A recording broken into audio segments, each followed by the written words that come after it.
Bienvenue dans l'Africa Newsroom en cette semaine dédiée à l'économie des pays d'Afrique centrale. Aujourd'hui, notre dossier du jour sera consacré au Tchad où a été enclenché il y a un an des mesures d'austérité. Mais avant cela, l'actualité avec au programme le vote historique de l'ONU en faveur de l'île Maurice dans le contentieux territorial qui l'oppose à la Grande-Bretagne au sujet de l'archipel des Tchagos. Autre actualité, le parti de la Renaissance du Bénin qui tourne une page de son histoire en élisant pour la première fois un président qui n'est pas de la famille de l'ancien chef d'État Nicéphore Soglo. Et pour débattre de cette actualité sur ce plateau, Jean-Maurice Bamaré-Krong, secrétaire général des associations des Tchadiens d'Île-de-France. Bienvenue.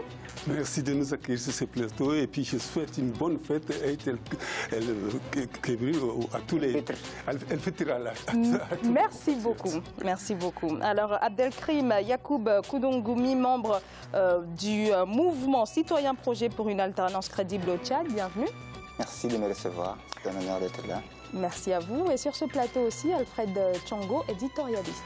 Très heureux de vous retrouver autour de ce plateau, Zara, et puis à mes très chères téléspectatrices. Merci de leur accueil aussi. Alors on commence, si vous le voulez bien, par l'info du jour.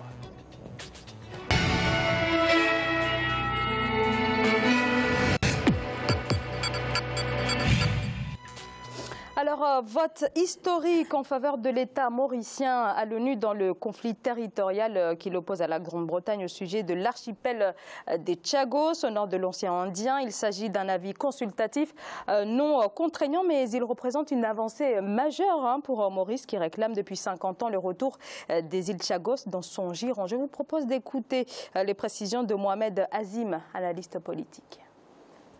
La question de la souveraineté sur les Tchagos, c'est une question qui est l'une de ces questions, une de ces rares questions en fait qui mobilise, qui galvanise toute la nation mauricienne. Et le jour du vote, c'était un grand moment de fierté nationale en fait, pour avoir pu réunir 94 votes aux Nations Unies contre seulement 15. Seulement 15, il faut bien le préciser, votent contre, alors que ce camp-là était dirigé par les États-Unis et par l'Angleterre, deux nations puissantes qui ont un rayonnement diplomatique très important au niveau du monde et de l'ONU.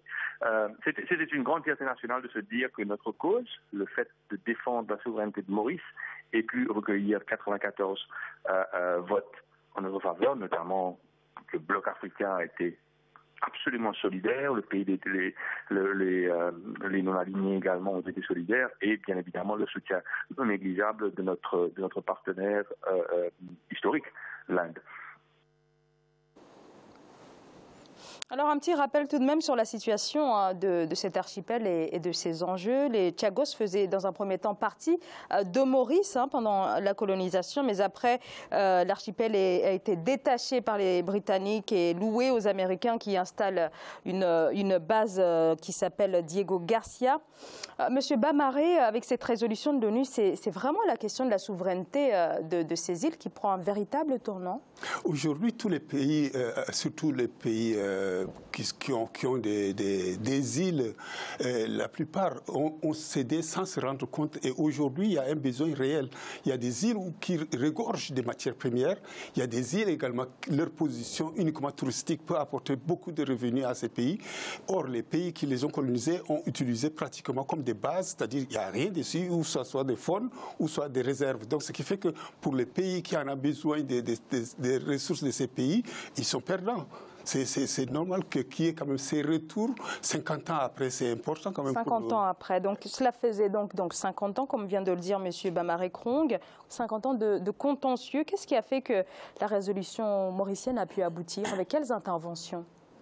Parce qu'on est au XXIe siècle et qu'aujourd'hui, cette incohérence par rapport à ce que prêchent ces puissances internationales comme les États-Unis, qui aujourd'hui, pour des intérêts égoïstes et personnels, parce qu'il faut savoir que sur ces îles-là, les États-Unis ont leur base militaire de Diego Garcia.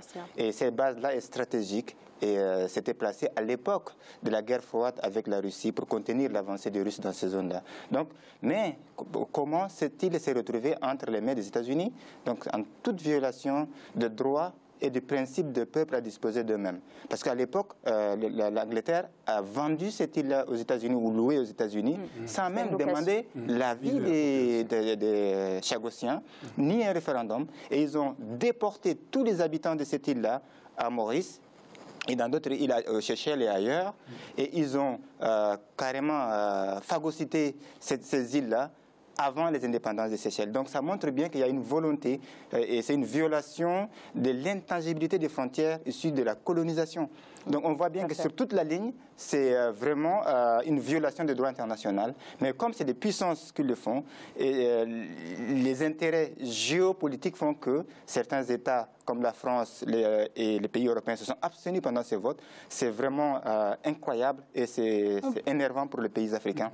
Mais ceux qui ont soutenu les Seychelles, ce sont les pays progressistes, ce sont les pays qui vont vers l'application de ces droits, qu'ils soient donc on a l'Inde, par exemple, qui a véritablement appuyé cette résolution. Et aussi le bloc africain. C'est le bloc africain.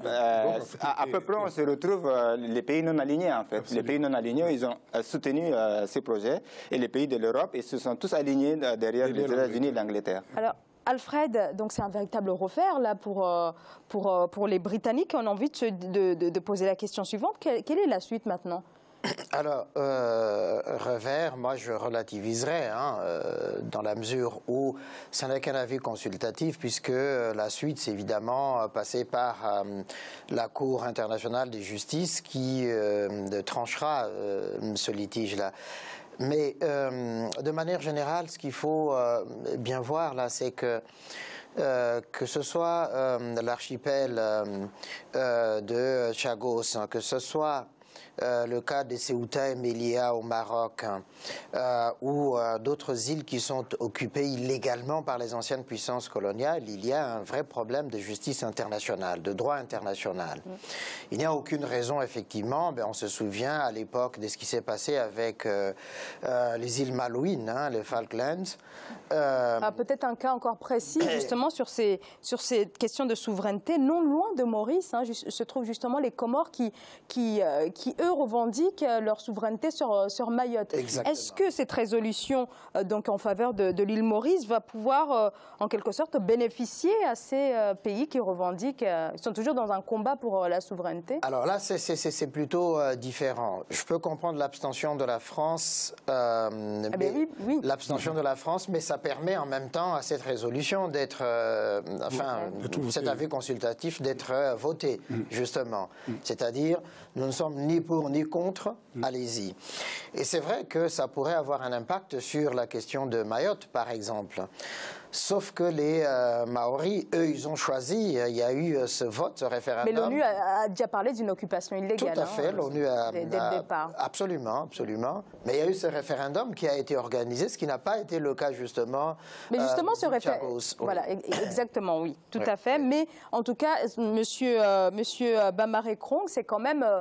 cette résolution a quand même une portée assez considérable sur ces questions-là. Non, cette résolution fera jurisprudence parce qu'on se rend compte qu'il y a beaucoup de pays africains, en particulier autour du continent, qui ont des îles et qui aimeraient bien récupérer ces îles parce que je disais tout à l'heure que certaines de ces îles regorgent des matières premières. Donc, ils aimeraient bien récupérer ça pour pouvoir aider leur pays à pouvoir s'en sortir. Alors, autre actualité, ce dimanche 25 juin, au Bénin, les congressistes ont unanimement porté leur choix sur Abraham Zinze Doué, ancien président de la Cour suprême pour la direction du parti Renaissance du Bénin. C'est la première fois que le parti élit quelqu'un en dehors de la famille de l'ancien président Nicéphore Soglo. On écoute à ce propos Georges Bada, premier vice-président du parti Renaissance du Bénin.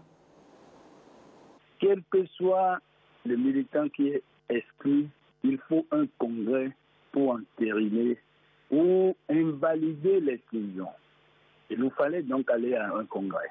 Ce que nous avons fait, pour bien aller à un congrès, il faut nécessairement une décision également du bureau politique. Le bureau politique, dans sa majorité encore, a décidé d'aller au congrès et a confié l'organisation de ce congrès à un groupe qui nous a menés à bon port.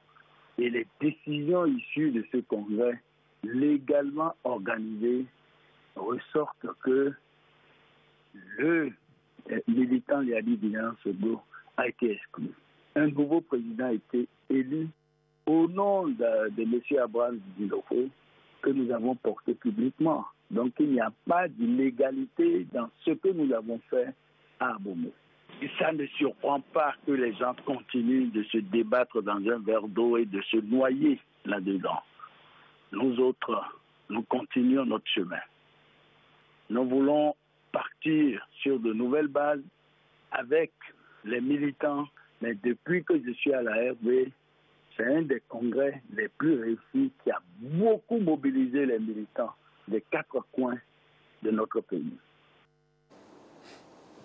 Alors, le Congrès a aussi entériné l'exclusion du président du mouvement Liadi Soglo. Abraham Zinzangwe à la tête de la Renaissance du Bénin, c'est vraiment la fin d'un règne, là, véritablement. Une nouvelle ère?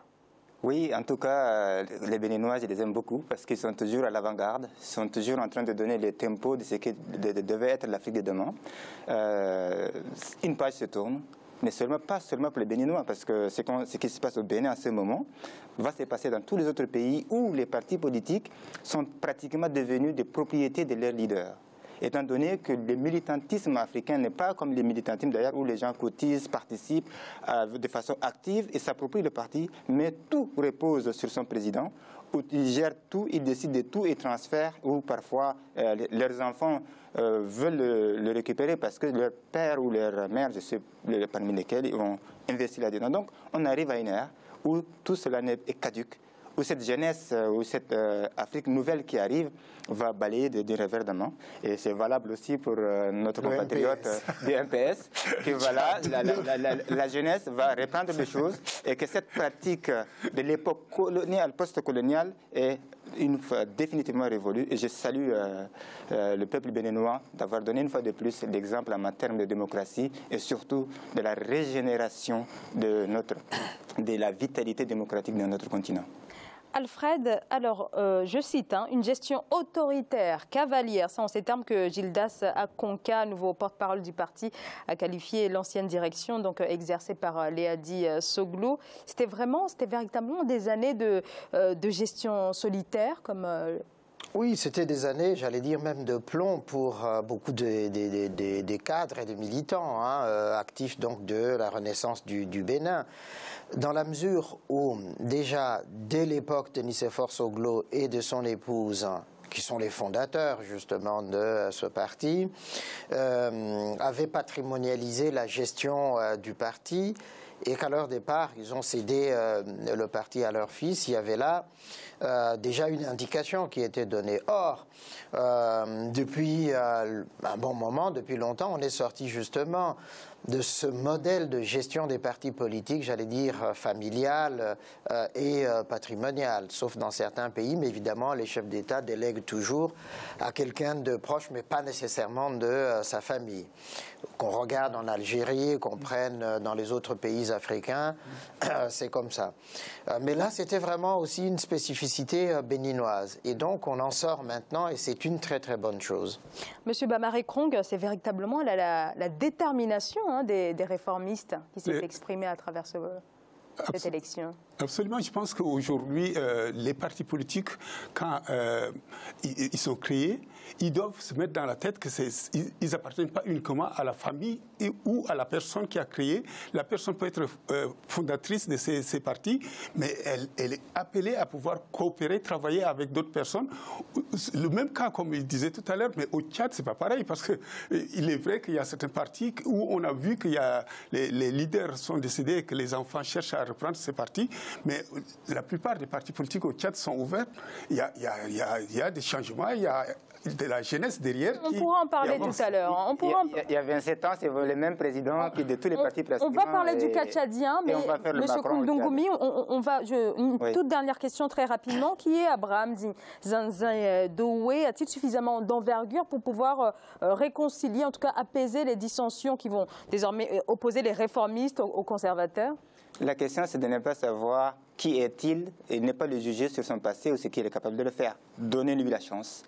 Il y est arrivé à un niveau donné où il peut faire des choses et je crois que toute la jeunesse béninoise et surtout les démocrates épris de l'avancement de la démocratie doivent le soutenir, et ces réformistes-là doivent mener leur projet à bout pour que ça devienne un exemple pour les autres. Donc, personnellement, je crois qu'il va y arriver, parce que réussir à déboulonner les vieux cocotiers, c'est vraiment pas facile, mais une fois arrivé à cela, je crois que...